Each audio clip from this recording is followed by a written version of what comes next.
শুভ সন্ধ্যা সবাইকে।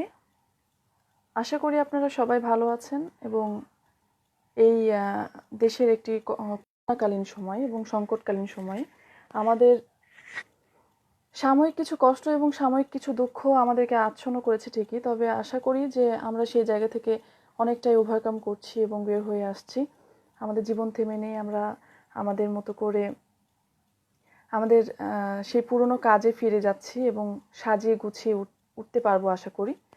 তো আমি Sanchita Dutta from miss World Bangladesh 2017, অনেকেই জানেন। তো সে জায়গা থেকে আমি আপনাদের কিছু কথা এবং আপনাদের সাথে কিছু আড্ডা দিতে এসেছি, ছোট্ট করে একটা আড্ডা দিতে এসেছি।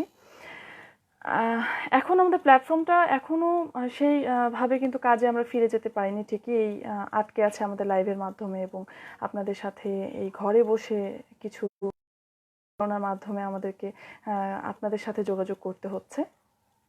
পূর্ণ কাজে আমরা এখনো ফিরে যেতে পারিনি, তবে আশা করছি আমরা খুব শীঘ্রই হয়তো আমাদের সেই সুস্থ জীবনে এবং সুন্দর জীবনে ফিরে যাব। প্রথমে আসলে আমাদের যে একটা সাবজেক্ট সবারই চলে আসে যে আমরা কেমন আছি। তো আপনাদের যেরকম জিজ্ঞেস করলে হয়তো আপনাদের কাছে জানতে পারবো যে আপনারা কেমন আছেন, তখন সবারই একটা কথা আসবে যে কেমন করে ভালো থাকি বা কিভাবে ভালো থাকতে পারি করোনা। কিন্তু আমাদের ইতিহাস কিন্তু একটা কথা বলে যে আমরা বাঙালি কখনো থেমেছিলাম না, কখনো আমাদের বুদ্ধি দিয়ে, আমাদের আত্মবিশ্বাস দিয়ে এবং আমাদের বিশ্বাস দিয়ে প্রত্যেকটা ধাপগুলো, প্রত্যেকটা প্রতিকূলতাকে কিন্তু আমরা পার করে এসেছি। এবং এই করোনা কিন্তু আমাদেরকে আসলে কিছুদিন হয়তো এই সমস্যার মধ্যে নিজেদেরকে একটু ফেস করতে হবে ঠিকই, তবে আমরা আবারও আমাদের পূর্বের ইতিহাসগুলো দেখলে যা পাওয়া যায় যে বিভিন্ন সময়ে আমাদের সাথে অনেক রকমের ঝামেলা এবং অনেক প্রতিকূলতা আমাদেরকে পার করতে হয়েছে। আশা করি যে এই করোনাও খুব শীঘ্রই আমরা সেই পার করে উঠতে পারবো।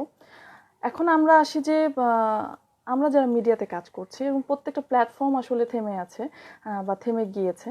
তো থেমে যাওয়ার পরেও লকডাউন আমাদের খুলে দেওয়া হয়েছে এবং লকডাউন খুলে দেওয়ার পরে কিন্তু অনেকেই শুটিং করছে এবং অনেকেই দেখা যাচ্ছে যে তাদের কাজে ফিরে গেছে।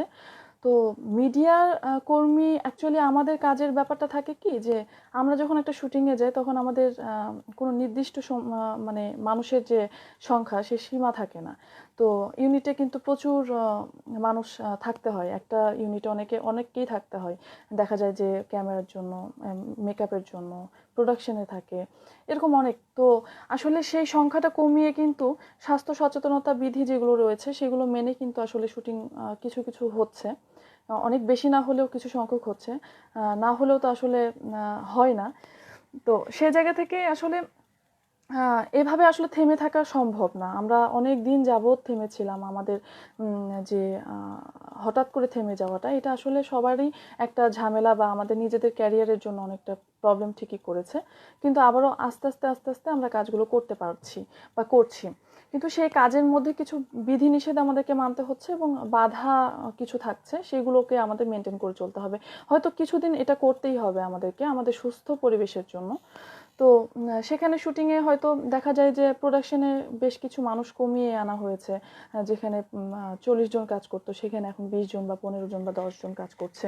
তারপরে সেখানে কিছুটা পারলেও আমরা আমরা চেষ্টা করছি যে আমাদের যে ডিস্টেন্সটা সেই ডিস্টেন্সটা মেনটেন করতে। আর সাথে স্যানিটাইজ করা হচ্ছে, বিভিন্ন শুটিং হাউসগুলো স্যানিটাইজ করে তারপরে আবার সেগুলো শুটিংয়ের জন্য প্রিপেয়ার করা হচ্ছে। তো এভাবেই কাজ চলছে। আর আশা করি যে কিছুদিনের মধ্যে এই প্রতিষেধক যখন বের হয়ে যাবে তখন আমরা আসলে করোনাকে এখন ভয় করি না বাঙালি। আমরা আসলে কোনো কিছুকে আমাদেরকে থামিয়ে রাখতে পারবে না। তো সেই জায়গা থেকে আমরা ওভারকাম করব। আমি দেখি একটু মেসেজ থেকে ফিরে আসি, মেসেজ ঘুরে আসি যে আমাকে কে এসএমএস করছে। এখানে মাসুদ আহমেদ বলেছে হাই। হ্যালো মাসুদ আহমেদ, কেমন আছেন? সাথে বলেছে যে আচ্ছা, আমাকে জিজ্ঞেস করেছে আমরা আসলে ভালো না থেকেও ভালো থাকার দরকার, এই জন্য আমি ভালো আছি।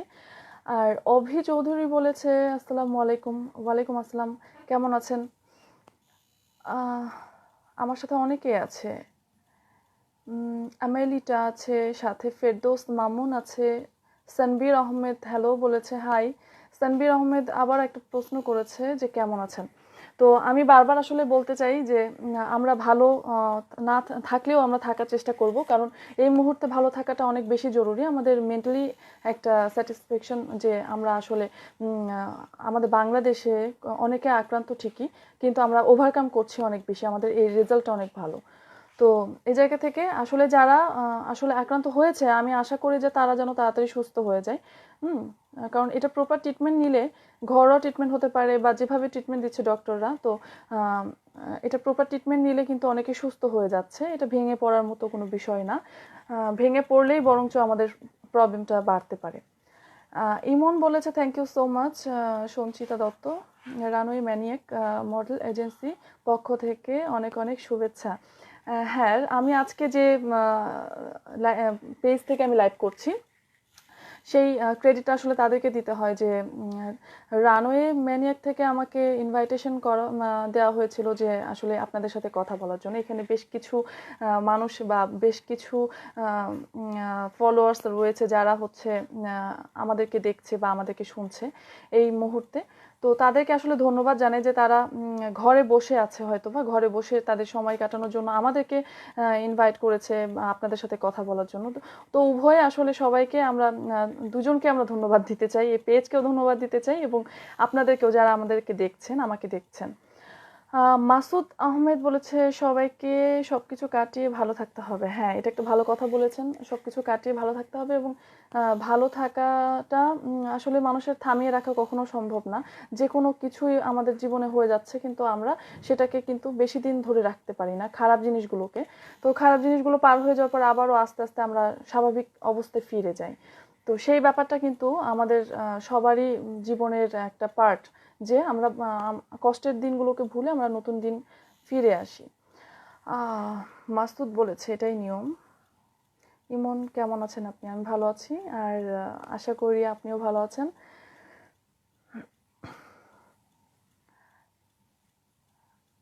আচ্ছা, তো এখন যেটা কথা বলছিলাম যে প্রপার ট্রিটমেন্ট, আমি কিন্তু খেয়াল করে দেখেছি যে অনেকেই কিছু ঘরোয়া ট্রিটমেন্ট নিচ্ছে এই করোনাকালে। আমি যেটা বলতে চাই সবাইকে, ঘরোয়া ট্রিটমেন্টের মধ্যে কিন্তু ইয়োগা থাকতে পারে, এটা আপনার এক্সারসাইজ এবং আপনার যে ব্রিথিং সিস্টেমটা থাকবে, সেই ব্রিথিং সিস্টেমের মাধ্যমে কিন্তু করোনা থেকে অনেকটা মুক্তি দিচ্ছে। আমি যেটা কয়েকটা আক্রান্ত রোগীর কাছ থেকে শুনেছি, আমাদেরই পরিচিত কয়েকজন হচ্ছে যে করোনা আক্রান্ত, করোনা পজিটিভ ছিল। তো আমি কথা বলেছি যে আসলে তারা আসলে কি ট্রিটমেন্ট নিচ্ছে এবং কি করলে একটু বেটার ফিল করছে।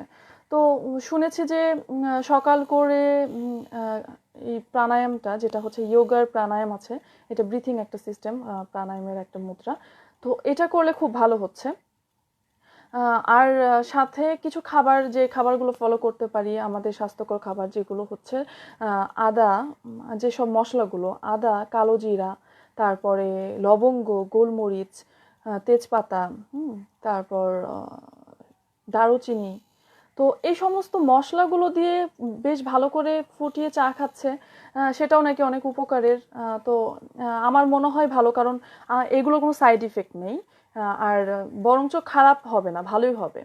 কালো জিরাটাও কিন্তু সকালবেলা করে খালি পেটে খাওয়া যেতে পারে। আমি যেটা ফলো করছি, আমি আসলে কি হয় যে সচেতনতা মানুষের জীবন বা তাদের পরিবারের জীবন বা পরিবেশের জীবন বাঁচিয়ে দেয়। তো আমি সচেতনতার মধ্যে থাকতে চাই। তো আমি নিজে ফলো করি এই মশলা দিয়ে চা খাওয়া, তারপরে পুদিনা পাতা, তুলসী পাতা, এগুলো ফলো করি, এগুলো খাই, এগুলো ফলো করি।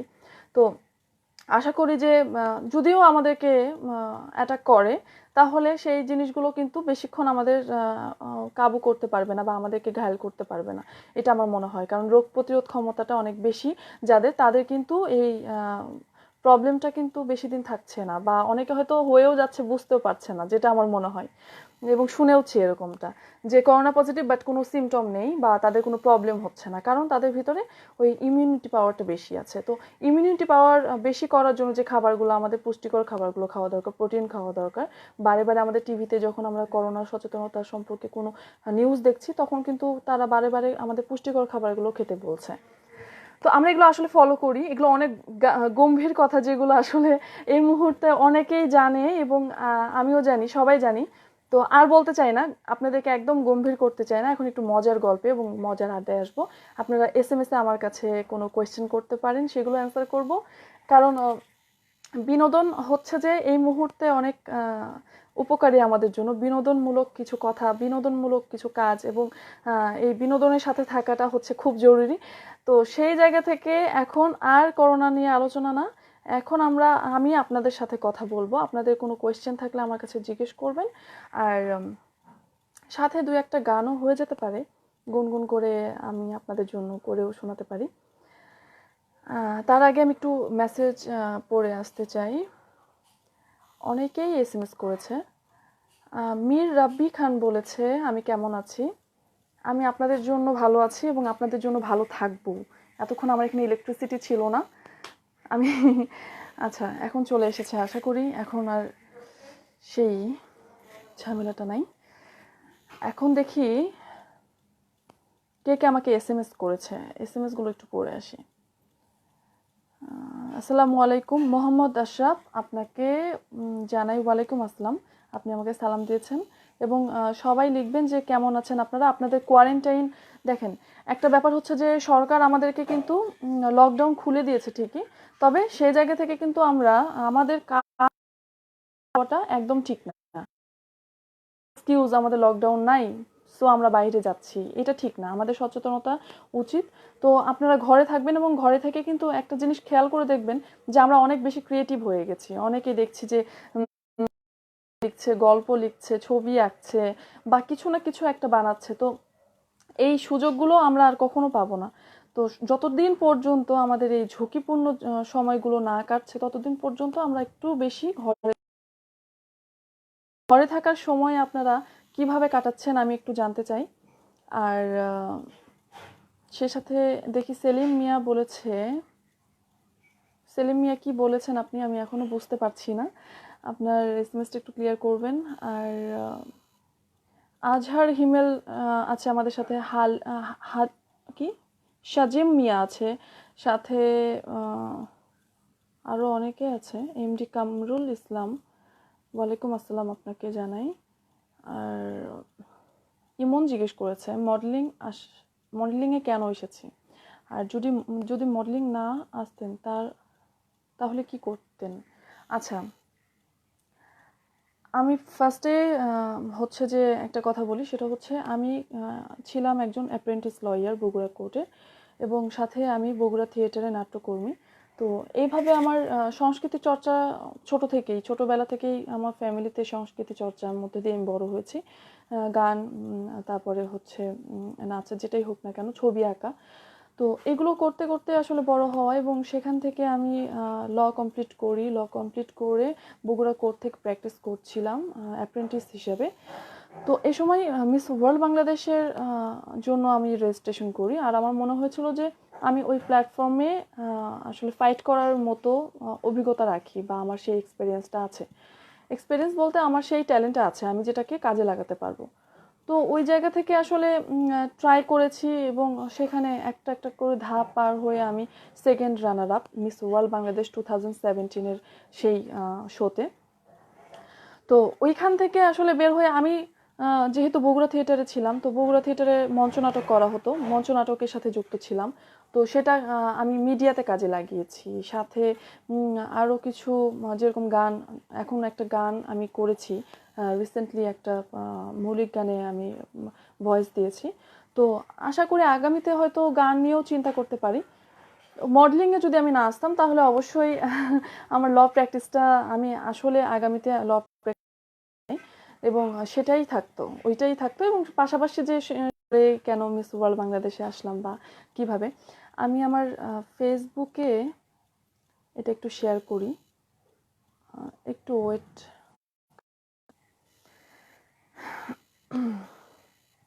তো এখন একটা গানে ঘুরে আসতে পারি। আমি চাই যে আমার সঙ্গে যারা আছে সবাইকে একটু বোর করতে, তো আমি একটা গান থেকে ঘুরে আসতে পারি, সবাই যদি অনুমতি দেয়। দেখি কেউ গান শুনতে চায় কিনা, কি গান শুনতে চায়। আচ্ছা, ইমন বলেছে, আমরা জানি মিস ওয়ার্ল্ড বাংলাদেশের সেকেন্ড রানার আপ হয়ে আপনি বের হয়ে এসেছেন এবং কম্পিটিশনের কিছু কথা, এতটুকু পর্যন্ত আসা এই বিষয়ে কিছু জীবনের একটি গুরুত্বপূর্ণ একটা মুহূর্ত, যে মুহূর্ত আমার জীবনকে পুরো চেঞ্জ করে দিয়েছে। তো সেই ব্যাপারটি সবার সাথে আমি এর আগেও অনেকবার শেয়ার করেছি এবং আবারও আজকে এখানে একটু শেয়ার করি। সেটা হচ্ছে যে ছোট করে মিস ওয়ার্ল্ড বাংলাদেশে যখন আমি অডিশন দিই, সেই অডিশন রাউন্ড অনেক টাফ ছিল এবং সেখানে আমি প্রমাণ করতে পেরেছি যে আসলে আমি ওইখানে থাকার যোগ্য। প্রত্যেকটা কোয়েশ্চেন এবং প্রত্যেকটা পারফরমেন্স ছিল আমার চ্যালেঞ্জিং, তো সেটা আমি পার করেছি। তো সেটা পার করার পরে দেন ওইখানে তো সবাই আসলে আমাদের অনেক ভালো ফ্রেন্ডলি ছিলাম। সেখানে কে ছিল, হিমি ছিল, তারপরে ছিল হচ্ছে এভরিল ছিল, জেসিয়া ছিল, তারপর জেসিয়া কেউ চিনবেন, সবাইকে চিনবেন। তো আমরা অনেক ভালো একে অপরের কম্পিটিটর প্ল্যাটফর্মে গিয়ে বা আমাদের যখন এটা গিয়ে হয়তো আমরা ভাবতাম। এছাড়া আমাদের প্রত্যেকেই একে অপরের সাথে খুব ভালো একটা রিলেশন ছিল, ভালো ফ্রেন্ডশিপ ছিল। তো এইভাবে সেই ভালো বন্ধু করতাম একটা সময় গিয়ে, আবার একটা সময় এসে ভালো বন্ধু হয়ে যেতাম। আর সব থেকে কষ্টের মুহূর্তগুলো ছিল যে আমরা যখন এলিমিনেট হয়ে যেতাম, আমাদের সেই বন্ধুত্ব সৃষ্টি হয়েছে সবে মাত্র, একটা ভালো রিলেশন হচ্ছে তাদের সাথে, এরকম সময় অনেকে এলিমিনেট হয়ে গিয়েছে। তো তাদেরকে সে ছেড়ে আবারও পরের দিন তাদেরকে না দেখে আবার নতুন করে নতুন একটা যুদ্ধের জন্য আমরা রেডি হতাম। তো এটাই ছিল একটা মিস ওয়ার্ল্ড বাংলাদেশের জার্নি। এটা সব থেকে অন্যরকম একটা ব্যাপার ছিল আমার কাছে। তারপরে প্রত্যেকটা আমরা হচ্ছে পারফর্ম করতাম যে আজকে এলিমিনেট হয়ে যাবে, তো হয়ে যাবে তার আগে, রেজাল্টের আগে যখন সেই ফিলিংটা, ওই ফিলিংসটা আসলে আমি শেয়ার করবে কিভাবে শেয়ার করবো আমি জানি না।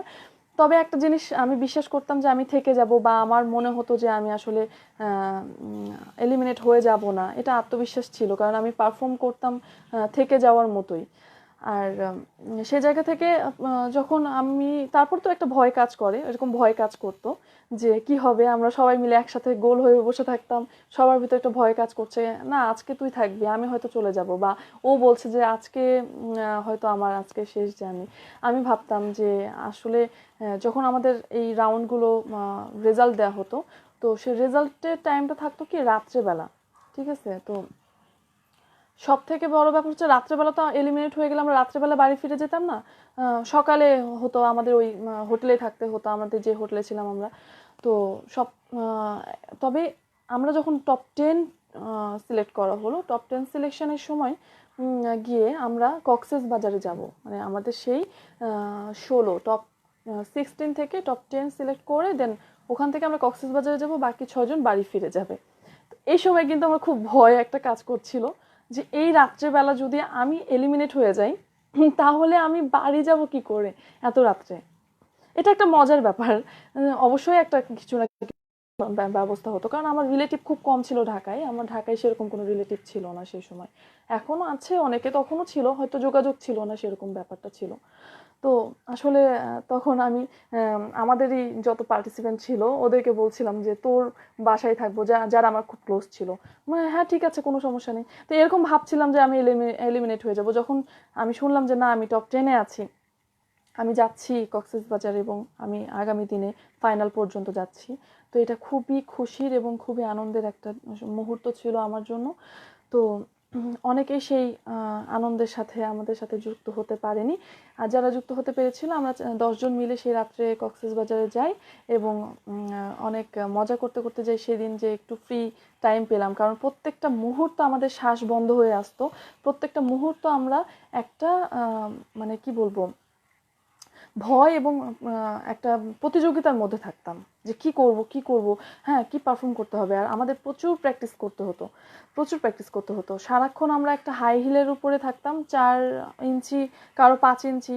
তো এই এই একটা হাই হিল সকাল থেকে ক্যারি করতাম রাত্রে ঘুমাতে যাওয়ার আগ পর্যন্ত।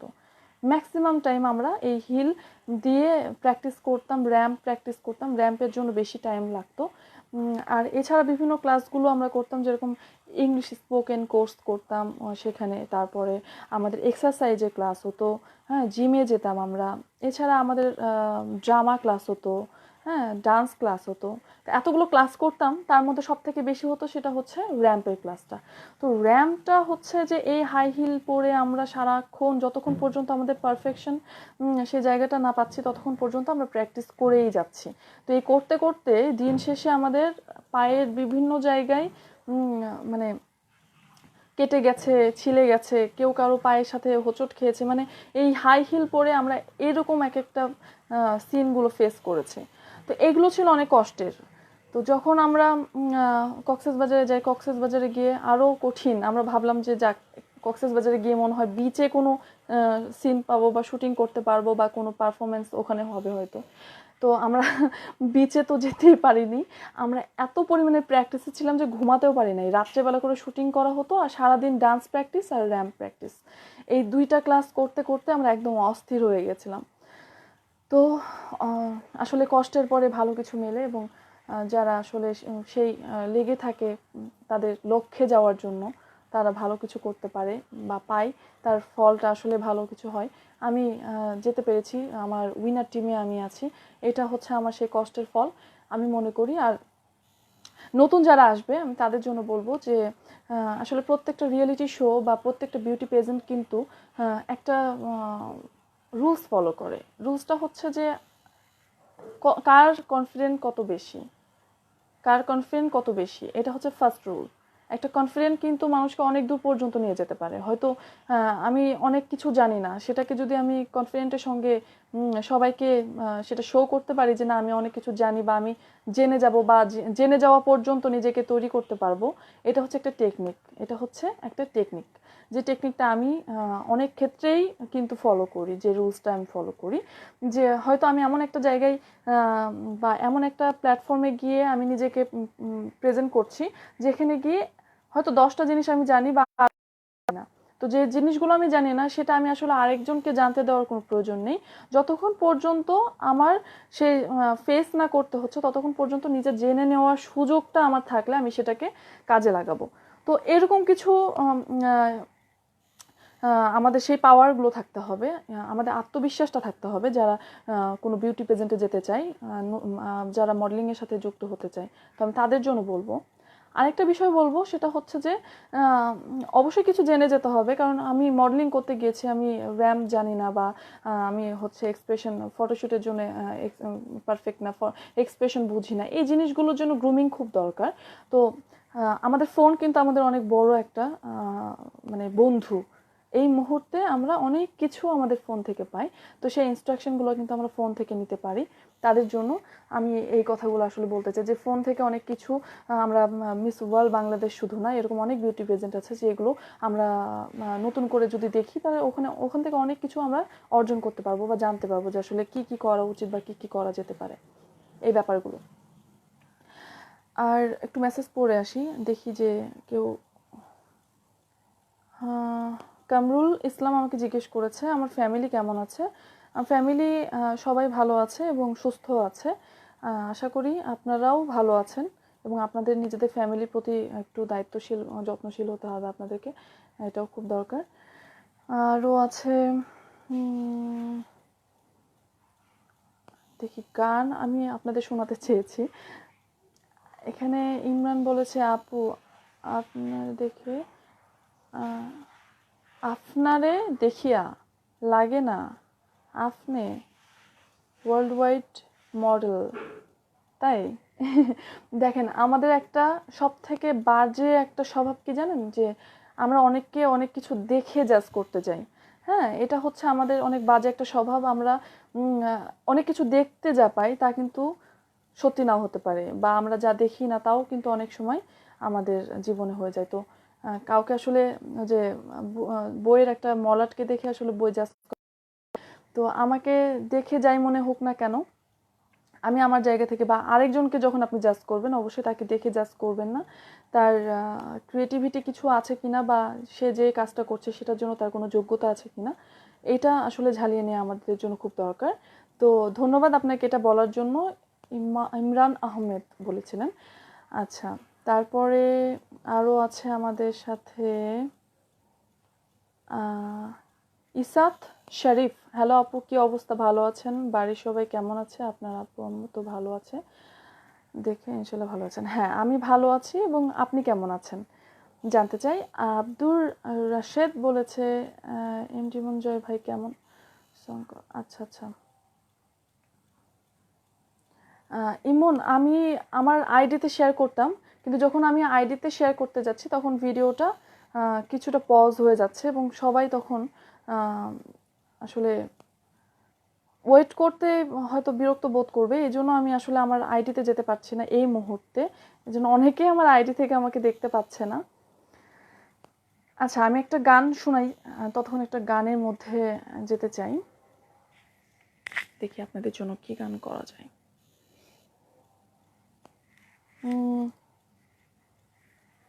একটু আগে যে আমি একটা কমেন্ট পড়েছিলাম যে আমাকে দেখে অভিজিৎ রয় বলেছে কেমন আছেন আপু, অনেক কিউট লাগছে। ধন্যবাদ আপনাকে। যে আমাকে দেখে মিস, আচ্ছা ওয়ার্ল্ড ওয়াইড মডেল মনে হচ্ছে না, ঠিক আছে, সেরকম একটা গান গাই। যেভাবে তুমি সকাল দেখো, সূর্য কিন্তু একটাই। যেভাবে তুমি সকাল দেখো, সূর্য কিন্তু একটাই।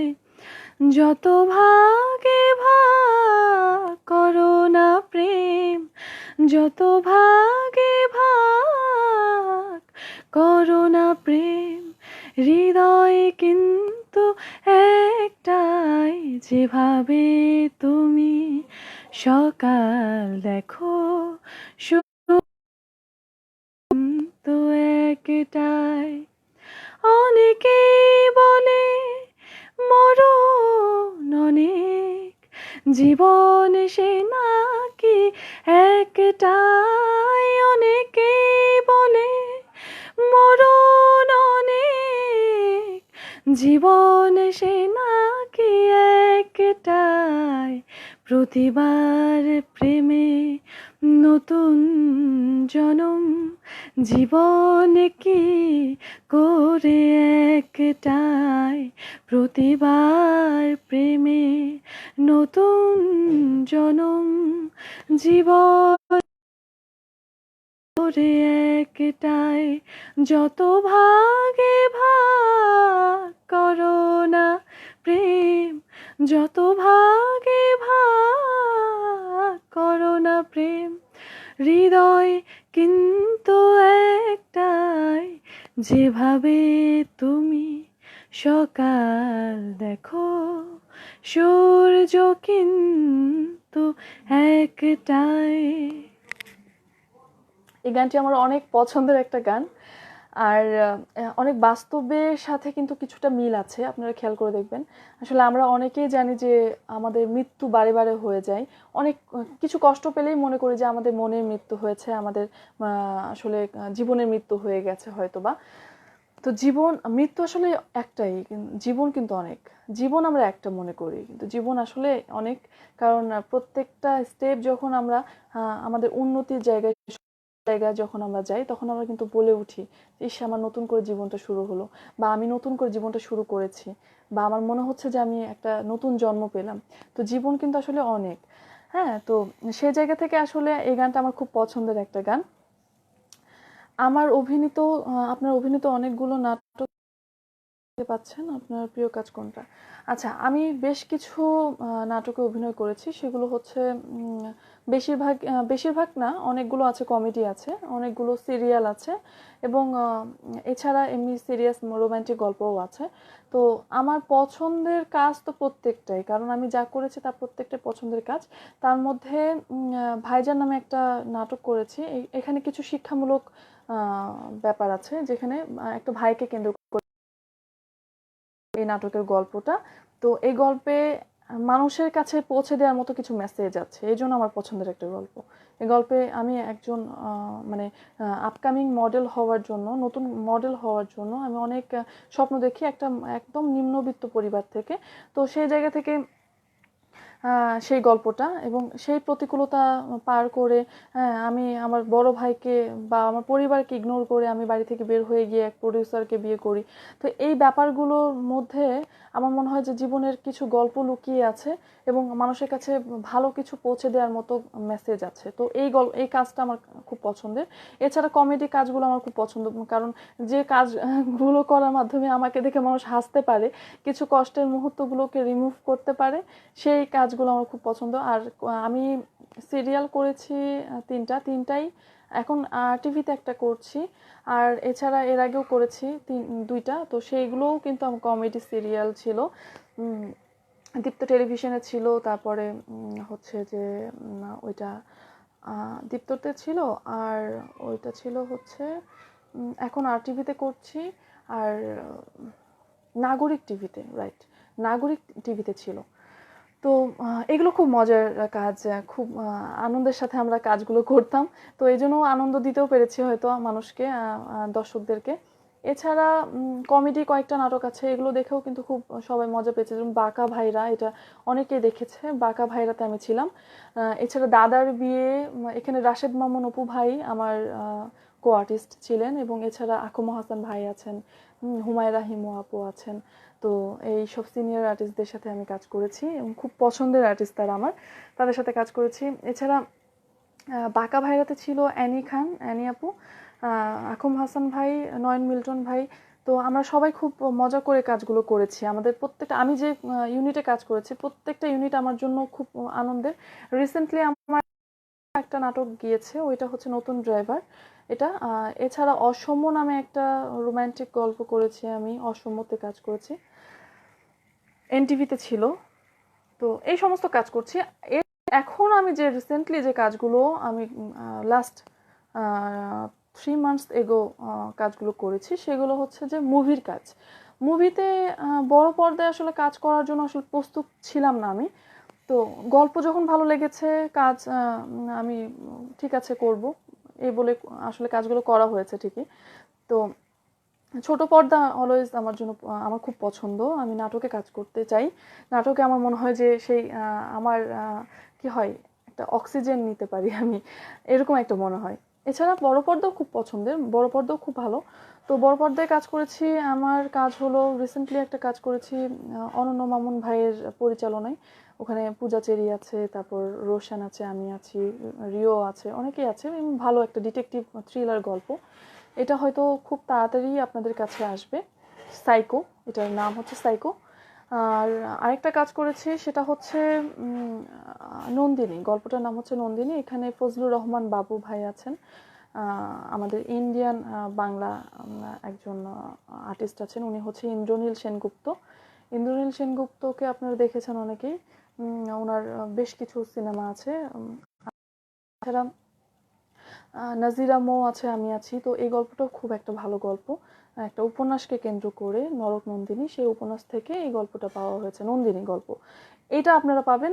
এছাড়া আরেকটা সলো মুভিতে কাজ করছি, এই মুভিটা একদম ডিফারেন্ট একটা মুভি আশা করছি, এটা নাম এখন আমি বলতে চাই না। এটা শুটিং আমরা অর্ধেক করেছি। তো এটা এটা নিয়ে প্রচারণা পরেই করব, এটা যখন আসবে তার আগে হয়তো লাইভে বা বিভিন্ন মাধ্যমে আপনারা জানতে পারবেন। তো 3টা মুভিতে আমার কাজ করা হয়েছে। আর একটা গান আমি করেছি, মায়া শরীর, আপনারা ইউটিউবে সার্চ করলে পাবেন মায়া শরীর। তো মায়া শরীরে আমি ভয়েস দিয়েছি। এটা একটা শর্ট ফিল্মের গান। আগামীতে হয়তো আরও কয়েকটা গান আমি রেকর্ড করে রেখেছি, ওগুলো এখনও রিলিজ হয়নি। এই তো আমার কাজের। আর এছাড়া বিজ্ঞাপনের কাজ করেছি, বিজ্ঞাপনে আইডিএলসিতে কাজ করেছি, তারপরে আরএফএলের কাজ করেছি। এইসব কাজগুলো আর কি চলছে, সাথে ফটোশ্যুট, মডেলিং, এগুলো তো আছেই। ফটোশ্যুট করতে বেশ ভালো লাগে, খুব পছন্দের কাজ, মানে পাশাপাশি আমি ফটোশ্যুটটাকে কিন্তু অ্যাক্টিভ রেখেছি। জেসিয়া, আচ্ছা আমি একটু মেসেজ দেখি। অভিজিৎ, আচ্ছা লাস্ট অনেক এসএমএস এসে পড়েছে, অনেক এসএমএস এসেছে। মায়া, ও মায়া বনবিহারিণী, এটা শুনতে চাই, রবীন্দ্রসঙ্গীত। আমি তো প্রচণ্ড পরিমাণে রবীন্দ্রিক, রবীন্দ্রসঙ্গীত খুব পছন্দ। আচ্ছা, অভিজিৎ বলেছে আপু গানটা খুব ভালো ছিল, মডেল হলে আপনার হতে হয় যার ভিতরে কোনো এবং আচ্ছা, অহংকার, আমি যতটুকু জানি যে অহংকার তাদের ভিতরে ভয় কাজ, নিজে আমি পারি না এরকম অনেক জিনিসগুলো কাজ করে, আমি পারবো না হয়তো বা, তো তারা তখন অহংকার করে বা অন্যকে নিয়ে সমালোচনা করে। তো এই জিনিসগুলো থেকে আসলে নিজেকে বিরত রাখতে পেরে আমি আসলে নিজেকে অনেক ভালো ফিল করি অনেক সময়। চাই না যে আমার ভিতরে অহংকার কাজ করুক, আমি চাই না যে আমার ভিতরে সেই বাজে সমালোচনাগুলো কখনো কাউকে নিয়ে করতে হোক। এই জিনিসগুলো আমি আসলে পছন্দ করি না। আর যে মেসেজের অ্যান্সারটা তখন করেছিলাম যে কখনো কাউকে জাজ করতে হলে তার কাভার দেখে করা ঠিক না। তো যেখানে আমার যে জিনিসটা করা দরকার আমাকে বুঝতে হবে যে সেই পরিবেশটা আমাকে মেনটেন করতে হবে। এখন আমি যখন আমার মডেলিংয়ে বা আমার মডেলিং করতে হলে তখন আমাকে যে সিচুয়েশনটাকে ফেস করে সেই মুহূর্তে আমাকে নিজেকে কিভাবে প্রেজেন্ট করতে হবে সেটা আমার যেরকম জানতে হবে। আমি যখন পাবলিকলি সবার সামনে ফেস হচ্ছি বা এখন আপনারা অনেকেই আমার সাথে লাইভে কথা বলছেন, দেখছেন, কথা বলছেন বলতে এখানে এসএমএস এর কথাই হচ্ছে, এটাকে আড্ডাই বলা যায়। তো এরকম অনেকেই দেখছেন, তো আমাকে আমাকে বুঝতে হবে যে আসলে এখন আমি আপনাদের সামনে কিভাবে নিজেকে প্রেজেন্ট করব। এই ব্যাপারটা সব থেকে ইম্পর্টেন্ট একটা ব্যাপার। আমরা যখন আমাদের পরিবেশগত ব্যাপারটাকে আমরা বুঝতে পারবো না, কোন স্থান কাল পাত্র না বুঝে একটা কাজ করে ফেলবো, তখন কিন্তু আসলে আমাদেরকে কেউ ফলো করবে না। তো আমার সেই পরিবেশটা মেনটেন করে চলতে হয় বা চলতে হবে, সবাই সেটাই করে। হ্যাঁ, আজকে আমাদের যারা সিনিয়র আর্টিস্ট আছেন অনেকেই অনেকেই ফলো করবেন আপনারা, যে তারা খুবই সিম্পল একজন মানুষ, এবং তাদের সাথে যখন আপনারা কথা বলতে যাবেন, যেরকম আমি খুব পছন্দ করি তিশা আপুকে। তিশা আপু কেমন, যে আপনি হয়তো হুট করে স্পটে গিয়ে কথা বলতে গিয়েছেন, তিশা আপু খুব সুন্দর করে ব্যাপারটাকে হ্যান্ডেল করবে, যে ভাইয়া আমরা একটা সিনে আছি বা আমি একটা কাজের মধ্যে আছি, আমি কাজটা করে আমি আপনার সাথে কথা বলবো। এই যে সৌন্দর্য, কথার সৌন্দর্য এবং মনে ফুটে ওঠে, তো এটাই হচ্ছে মডেল। মডেল আসলে দেখতে কখনো কেউ মডেল হলে না সে মডেল হয় না। মডেলটা আসলে কি, আমাকে কেউ ফলো করবে আমি কি করছি, হ্যাঁ, আমার কিছু আচরণ কেউ ফলো করবে আমি কেমন, হ্যাঁ, এগুলো হচ্ছে আসলে মডেল হওয়া উচিত। আমরা যখন মানুষকে, আমাদেরকে অনেকেই ফলো করে, আমরা অনেক কিছুই করি, তো আমরা এমন কিছু মানুষকে দিয়ে করাতে চাই যে জিনিসগুলো মানুষের জন্য ভালো এবং আমাদের পরিবেশের জন্য ভালো। তো আমি হয়তো আজকে অনেক মডেল হয়ে আপনাদের সামনে ফেস হচ্ছি, বাট আমার তো এটা প্ল্যাটফর্ম না, বা আমি আমাকে এখানে আমি একজন মডেল সেটা দেখানোর জন্য আসিনি। আমি আপনাদের সাথে কথা বলতে এসেছি এবং আমি সেটা প্রমাণ করেই এসেছি যে আমি কি, বা আমি কোথা থেকে এসেছি সেটা তো আমি প্রমাণ করে এসেছি, প্রত্যেকটা স্টেজগুলো পার করে এসেছি। প্ল্যাটফর্ম হচ্ছে আপনাদের সাথে আমার কথা বলার। আজকে তিশা আপু আপনাদের সাথে কথা বলবে নর্মাল একজন তিশা হিসাবে, বা আজকে আরও যদি কাউকে দেখি আমি ফলো করি অপু বিশ্বাস, সে যদি কথা বলে সে একজন নর্মাল অপু বিশ্বাস হয়ে কথা বলবে দর্শক হিসাবে আপনাদের সাথে, কিন্তু সে ওখানে অভিনয় করে আপনাদের সাথে কথা বলবে না, কারণ সেটা তার প্ল্যাটফর্ম না, অভিনয় করা বা মডেলিং করা প্ল্যাটফর্ম না। তো এই জিনিসগুলো আমাদের ভেতরে কিছু ভুল ভ্রান্তি থেকে যায়, ভুলগুলো আমাদের আসলে ক্লিয়ার করা উচিত। এবং সেই সময়টাও চলে এসেছে আমার মনে হয়, আমরা অনেক কঠিন সময় পার করেছি জীবনের, যা দেখিনি তা দেখছি। আজ করোনা এমন একটা জিনিস আমাদের লাইফে এসেছে যেটা কিন্তু আমাদেরকে অনেকটা বদলে দিয়েছে। তো এই বদলটা যখন আপনারা নিয়ে নেবেন, ভালোভাবে জিনিসটাকে গ্রহণ করবেন, তখন দেখবেন যে জীবনটা নতুন করে, আমরা যে নতুন জীবন কিছুক্ষণ আগে গানটার মধ্যে গিয়েছি যে নতুন করে জীবন, তো নতুন করে আমরা যে যারা বেঁচে আছি তারা নতুন করে জীবন পেয়েছি। তো সেই জীবন পাওয়ার মধ্যে কিন্তু একটা আনন্দ আছে। হ্যাঁ, তো আসলে এই ব্যাপারগুলো আমাদের বোঝা উচিত, আমাদের পরিবেশগুলো বোঝা উচিত। জ্যাক চৌধুরী বলছে কংগ্রেচুলেশন, থ্যাংক ইউ, আপনাকে অনেক ধন্যবাদ। হাসান মিয়া আছে, হাসান মিয়া না সরি, হাসান MH, আমাদের সাথে আরও অনেকে আছে, আহমেদ তানভীর আছে, কেমন আছেন? ভালো আছি। আর রবীন্দ্রসঙ্গীতের জন্য একটা রিকোয়েস্ট এসেছে, আমি একটু রবীন্দ্রসঙ্গীত শোনাবো। হ্যাঁ, মায়াবন বিহারিণী হরিণী গহন স্বপন সঞ্চারিণী, কেন তারে ধরিবারে করি পণ অকারণ, মায়াবন বিহারিণী, মায়াবন বিহারিণী হরিণী গহন স্বপন সঞ্চারিণী, কেন তারে ধরিবারে করি পণ অকারণ মায়া বন বিহারিণী। থাক থাক নিজ মনে দূরেতে, আমি শুধু বাঁশরীর সুরেতে। থাক থাক নিজ মনে দূরেতে, আমি শুধু বাঁশরীর সুরেতে।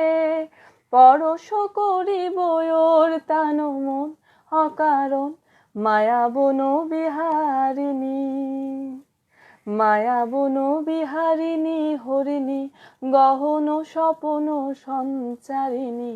কেন তারে ধরিবারে করি পণ অকারণ মায়া বন বিহারিণী। এটা রিকোয়েস্ট ছিল বলেই আমি গানটা করলাম। আর চাপা রঙের শাড়ি পরে গানটা শুনতে চাই, এই গানটা আজকে আর গাইবো না। গান অনেকগুলো গেয়েছি, 2টা গান গেয়েছি। এবং আমাদের গ্রিন রুম, আমাদের আর্টিস্টদের গ্রিন রুম হচ্ছে আমাদের শিক্ষার অনেক বড় একটা প্ল্যাটফর্ম। এখন আমার গ্রিন রুমের মধ্যে যখন বসে থাকি শুটিংয়ের ফাঁকে ফাঁকে, সেই সময়গুলো কিন্তু অনেক ইম্পর্টেন্ট আমাদের জন্য, কারণ ওই সময়ে আমরা অনেক ইম্পর্টেন্ট বিষয় নিয়ে আলোচনা করি, আবার সিনিয়র আর্টিস্টদের কাছ থেকে অনেক কিছু শিখতেও পারি। তো এই যে গানটা গাইলাম আমি, মায়া বন বিহারিণী, আমাদের বাংলা উচ্চারণে কিন্তু অনেক ভুল ভ্রান্তি থাকে, আমারও আছে এবং অনেকেরই থাকে। তো আমরা সেই জিনিসগুলো কখনো খেয়াল করে দেখি না হয়তো বা। আর আমাদের আঞ্চলিকতার মাঝে কিন্তু সেই বাংলাটা হারিয়ে যায়, সেই সৌন্দর্যটা হারিয়ে যায়। তো আমি যখন মায়া বন বিহারিণী এই গানটা গাইতাম আগে, তখন আমি গাইতাম মায়া বন বিহারিণী, মায়া বন। তো এই যে একটা ভুল, এটা আমি গ্রিন রুমেই সলভ করতে পেরেছিলাম। আমার যখন সিরিয়াল হতো দীপ্ত টেলিভিশনে, তখন সন্দেহ ভাইরাস নামে এই সিরিয়ালটা, এখানে কিন্তু অনেক পপুলার এবং সিনিয়র একজন আর্টিস্ট, উনি হচ্ছে আমিনুল ইসলাম। তো আঙ্কেল হারকিপটা নামে নাটক আপনারা অনেকেই দেখেছেন। সেই হারকিপটা নাটকের কিন্তু সেই কিপটা দাদু, সেই ক্যারেক্টারটা উনি করেছিলেন।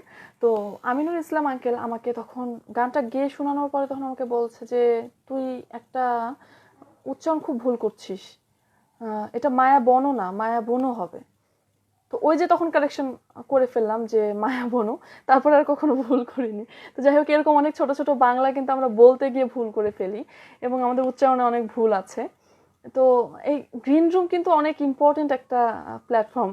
এই জন্যই বললাম যে গ্রিন রুমে আমরা এমন এমন কিছু জানতে পারি যেগুলো আমাদের আগামীতে কাজের জন্য খুব সুবিধা হয়, এবং আমরা অনেক কিছু বুঝতেও পারি, সেখান থেকে অনেক ইনস্ট্রাকশন পাই সিনিয়রদের কাছে, বা আমরা যদি কিছু জেনে থাকি তখন আবার জুনিয়রদের সাথে সেটা শেয়ার করতে পারি। বা অনেক আলোচনা, অনেক ঝগড়া তর্ক বিবাদ এবং অনেক সমালোচনা পর্যন্ত হয় আমাদের ওই গ্রিন রুমে।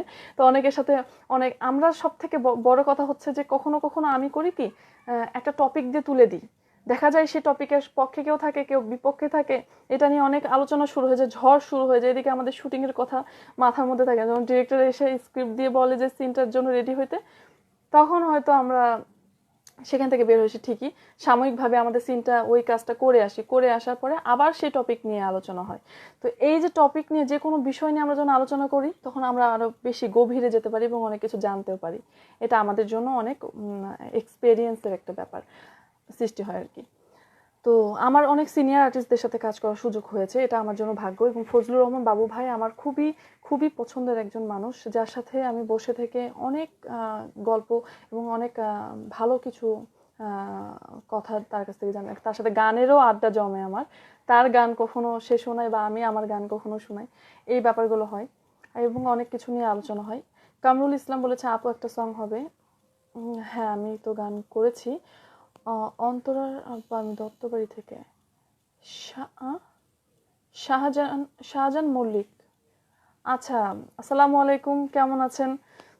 বগুড়া থেকে আর কি দেখছে, এবং আপনাকে অনেক ধন্যবাদ আর আমাদের এই লাইভের সঙ্গে থাকার জন্য। দেখি, মারিয়া তাসনিম লীরা আছে আমাদের সাথে, কামরুল ইসলাম আছে, প্রান্ত আছে, সুমিষ্ট সুর। প্রান্ত ভালো একজন ফলোয়ার, ও বেশ ফলো করে, দেখি যে কমেন্ট করে অনেক ছবিতে বা অনেক ভিডিওতে। আচ্ছা, আরজু আরজু আছে। হ্যালো, একটা কোয়েশ্চেন ছিল আপনার কাছে। কোয়েশ্চেনটা হচ্ছে, র্যাম্পে হাঁটার সময় সাডেনলি আপনার জুতার হিল ভেঙে গেছে কখনো? আমার জুতার হিল কখনো ভেঙে যায়নি, তবে আমি জুতার যদি কখনো হিল ভেঙে যেত বা যাবে এটা ভেবেও রেখেছিলাম যে কি করব, আমি আমার হাঁটা কখনোই থামাতাম না। আমি হয়তো একটা হিল যখনই ভেঙে যেত আমি সঙ্গে সঙ্গে আরেকটা হিল খুলে ফেলতাম ওখানে, সেটাও খুবই আর্টিস্টিকভাবে, এবং খুলে খালি পায়ে সুন্দর করে হেঁটে ব্যাপারটাকে মেকআপ করতাম। তো আমার কখনো হিল ভেঙে যায়নি। আমরা যখন র্যাম্পে হাঁটি তখন সেরকম হিলগুলোই আমরা হচ্ছে যে কেনার চেষ্টা করি, যে হিলগুলো অনেক স্ট্রং এবং ভালো কোনো মানের বা ভালো কোনো ব্র্যান্ডের হিলগুলো আমরা ইউজ করি, যেগুলো আসলে এরকম কোনো অ্যাক্সিডেন্ট আমাদের না ঘটে যেগুলো ইউজ করলে আর কি। তো সবাইকে আমি আসলে যারা এরকম সিচুয়েশন ফেস করবে তাদেরকে বলতে চাই যে যদি হিল ভেঙে যায় বা যে কোনো কিছু হয়ে যাক না কেন, সেখানে থেমে যাওয়া ঠিক না। যখন আমরা অন স্টেজে যখন পারফর্ম করছি তখন থেমে যাওয়া ঠিক না, যে কোনো কিছু হয়ে যেতে পারে। তো ওইটাকে জাস্ট সুন্দর করে মেকআপ করার জন্য নিজের মেন্টালি প্রিপারেশন রাখতে হবে।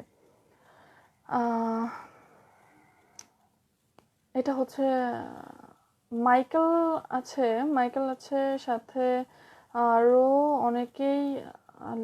সামনে দর্শন কি দেখতে পাবো? আচ্ছা, সামনে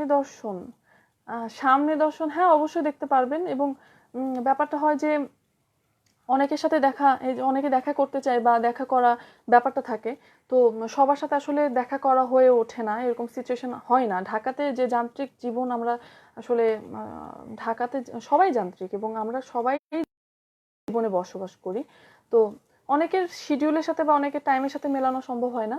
আর আমরা তো আমি যেরকম যেটা হয় যে আমি যেখানে অ্যাক্টিং করছি পাশাপাশি আবার মডেলিং করছি, তো কখনো আমার শুটিং শেষে যদি আমি সময় পাই তখন আবার ফটোশ্যুটের জন্য হয়তো শিডিউল দেওয়া থাকে বা এরকম হয়, অনেক ব্যস্ততার মধ্যে সময় কেটে যায়। এর মাঝেও আমি চেষ্টা করি, অনেকেই দেখা করতে চাই, আমি চেষ্টা করি দেখা করতে, এবং সে জায়গা থেকে আমার কোনো প্রকারের কোনো অহংকার বোধ কাজ করে না। কারণ আপনাদের জন্যই আমরা আপনাদের মানে প্রিয় মানুষ হয়ে উঠেছি এবং আপনারাই আমাদেরকে সেই সৌন্দর্য এবং সেই সাফল্যের জায়গাটাতে নিয়ে যান। এজন্য আপনারা আমাদের কাছে সবসময় প্রিয় এবং সবসময় আমাদের কাছে আপনজন। তো দেখা না করার কোনো ব্যাপার না, দেখা অবশ্যই করব এবং দেখা হবে। বন্ধু, don't hear negative guys, hater gonna hate, but best always keep best. না, আমি আমাকে যারা হেট করে তাদেরকে আমি প্রচণ্ড ভালোবাসি।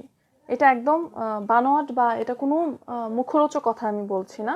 তাদেরকে এই জন্য পছন্দ করি যে যখন দেখি যে কেউ আমাকে হিংসা করছে, যখন দেখি যে কেউ আমাকে কোনো প্রকারে আমাকে নিয়ে হেট করছে বা যেটাই হোক না কেন, তখন আমার না আরো বড় হওয়ার একটা স্পৃহা জাগে ভেতরে, যে আমার মনে হয় যে আমি আরো বড় হওয়া দরকার। যে প্ল্যাটফর্ম গিয়ে আমি দেখাতে চাই যে আমি আসলে ঘৃণার যোগ্য বা আমি আসলে অহংকার করার মতো একটা প্ল্যাটফর্মে গিয়েছি ঠিকই, কিন্তু সে জায়গা থেকে সেটা আমি ডিজার্ভ করি। তাদেরকে এইভাবে অ্যান্সার দিতে চাই আমি কাজের মাধ্যমে। হ্যাঁ, তো তাদেরকে এই জন্য পছন্দ করি যে যত বেশি মানুষ আমাকে হিংসা করবে, ঘৃণা করবে, যত বেশি রাগান্বিত হবে আমার প্রতি, আমার বড় হওয়ার স্পৃহাটা বাড়বে, এটা আমার জন্য ভালো। তো তাদের প্রত্যেকটা এসএমএস অনেকে খেয়াল করে দেখবেন যে লাইভে এসে যারা নেগেটিভ কমেন্ট করে সেই নেগেটিভ কমেন্টগুলোকে তারা পড়ে না বা ইগনোর করে যায়। আমি নেগেটিভ কমেন্টগুলোকে আগে পড়ি এবং সেইগুলোরই অ্যান্সার দিই, কারণ যারা নেগেটিভ কমেন্ট করছে তাদের নেগেটিভিটির ভিতরে আমার কিছু ভুল লুকিয়ে আছে, সেটাকে আমি রিয়েলাইজ করার চেষ্টা করি যে আমার হয়তো কোনো ভুল পেয়েছে তারা, এজন্য হয়তো সেটা করেছে। এটা একটা কারণ। আরেকটা কারণ, ভুল না পেয়েও তারা কিছু ভুল করছে, যেটা আমি যদি ফিল করি যে তারা কিছু ভুল করছে, তাহলে সেটাকে আমার ভাঙিয়ে দেওয়া উচিত বা আমার ভাঙিয়ে দিতে হবে। তো সেই জন্য আমি সেই নেগেটিভ কমেন্টগুলোকে কখনোই এড়িয়ে যাওয়ার চেষ্টা করি না। এটা আমার একটা, জানি না গুড হ্যাবিট কি ব্যাড হ্যাবিট, আপনারা বলতে পারেন। তো অনেকে আমাকে খেয়াল করে দেখেছে যে আমি আসলে নেগেটিভ কমেন্টের উপরে বেশি করে আমি চাপ দিচ্ছি এবং সেটা নিয়েই বেশি কথা বলছি। এটা একটা ভালো দিক হওয়া উচিত। সবাই আপনাদের হেটার্সদেরকে ফলো করবেন যে কেন তারা হেট করছে আপনাদেরকে, সেখানে আপনাদের কোনো ভুল আছে কিনা, এবং স্বয়ং নিজে বিচার করবেন। যদি দেখেন যে আপনার কোনো ভুল নেই, তাহলে সেটা সুযোগ থাকলে তাদেরকে সলভ করে দিবেন যে এটা তাদের ভুল ছিল। অনেকেই সে ভুলটা বুঝতে পারে, আমি দেখেছি এরকম অনেকেই আছে যারা ভুল বুঝতে পেরেছে, এটা স্বাভাবিক। হ্যাঁ, তো আমাদের সেই প্রতিকূলতাগুলো যত পার করব আমরা ততটাই আমরা নিজেরা পারফেক্ট হয়ে যাব, ততটাই মানসিক দিক থেকে। আর আমি আরেকটা জিনিস ফলো করি যেটা আমি আপনাদের সাথে শেয়ার করতে চাই, সেটা হচ্ছে সততা। যে মানুষ সৎ, যে মানুষ সততার সাথে কাজ করে বা নিজেকে সেই সততার জায়গাতে রাখে, দেখবেন যে তার সফলতা আসবেই এবং মানুষ তাকে ভালোবাসবে। তো আমি চাই যে আপনারাও সেই জিনিসগুলো একটু ফিল করবেন, যে আপনারা আসলে প্রতিদিন বিছানায় যাওয়ার সময় আমি আমি চিন্তা করি যে আমি আসলে ভুল কিছু করেছি কিনা সারাদিনে, এবং আমার আজকে যে জিনিসগুলো করলে আমি ভালো করেছি এবং যে কাজগুলো না করলে ভালো হতো সে কাজগুলো আগামী দিনে আমি না করার চেষ্টা করি। তো এই জিনিসগুলো খুব ভালো ইনস্ট্রাকশন হতে পারে একটা মানুষের জন্য। নিজেই নিজের গার্ডিয়ান হতে হবে, নিজের ইনস্ট্রাক্টর হতে হবে। দেখবেন খেয়াল করে যে যখন আপনি নিজে আয়নার সামনে গিয়ে নিজেকে নিজে বিচার করার চেষ্টা করবেন, তখন সেই ভুল এবং সেই ঝামেলা থেকে আপনারা নিজেরাই কখন রিলিজ পেয়ে যাবেন। কারো হয়তো প্রয়োজন হবে না যে তার কাছে গিয়ে নিজের কথাগুলো বলা। অনেকে অনেক গোপন সমস্যায় ভুগছে বা নিজেদের পার্সোনাল লাইফে অনেকের সাথে ঝামেলা আছে যেগুলো হয়তো কারোর সামনে বলতে পারছেন না। তো সেগুলো আয়নার সামনে গিয়ে বলবেন এবং আয়নাকেই জিজ্ঞেস করবেন। আয়নাই কিন্তু আপনি হয়ে আপনাকে সুন্দর একটা মেসেজ বা একটা সুন্দর সলিউশন দিতে পারে।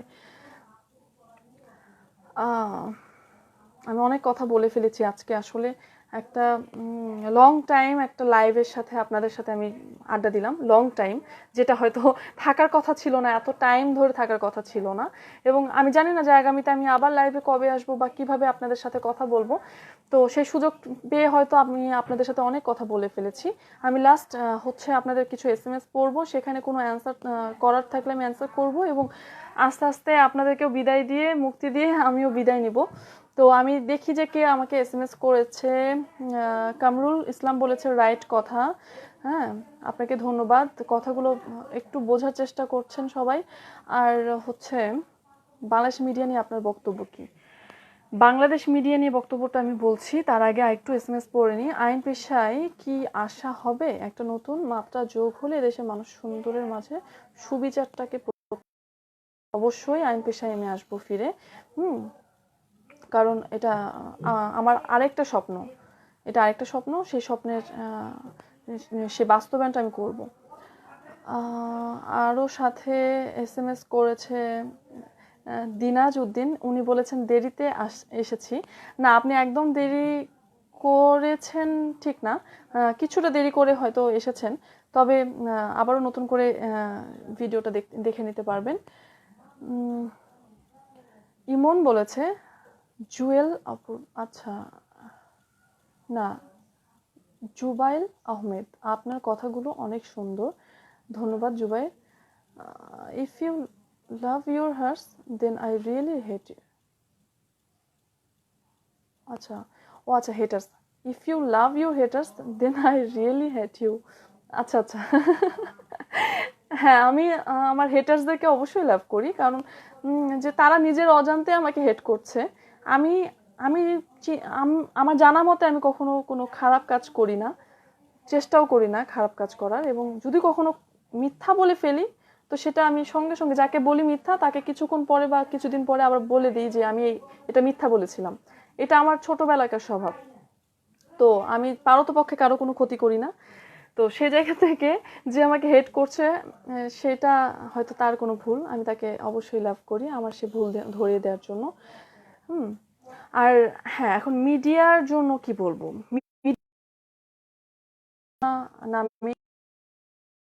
আমরা আস্তে আস্তে করে এখন কাজ শুরু করেছি।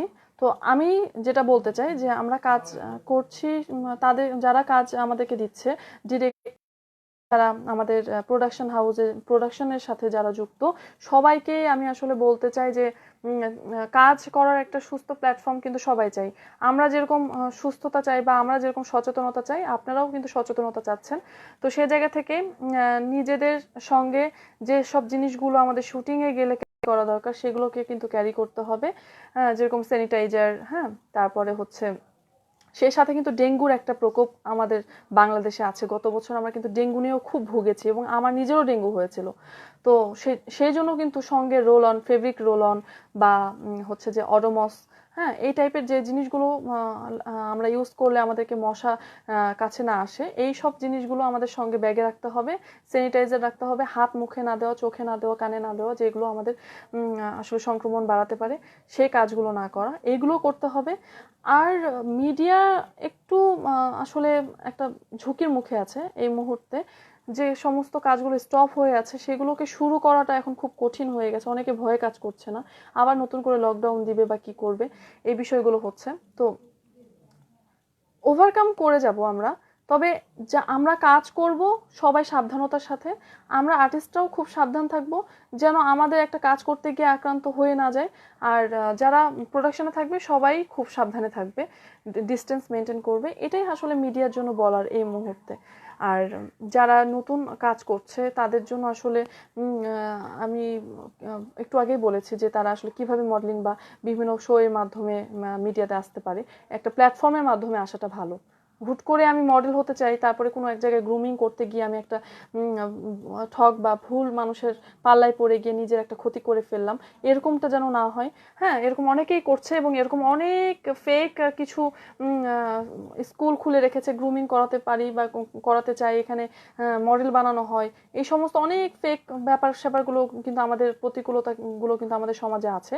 তো এইগুলো পাল্লায় বা খপ্পরে যেন না পড়ি আমরা, এই জন্য সবাইকে বলতে চাই যে গ্রুমিং এর জন্য বা যেটাই হোক না কেন, নাটকের জন্য হোক, মডেলিং এর জন্য হোক, সবকিছু একটু বিচার করে সুন্দর করে দেখে তারপরে কাজ করতে হবে, অস্থিরতা কিছু নেই। আর নিজেকে তৈরি করার জন্য অস্থিরতা না করে সেই লক্ষ্যে পৌঁছানোর জন্য স্বপ্ন দেখে নিজেকে তৈরি করতে হবে।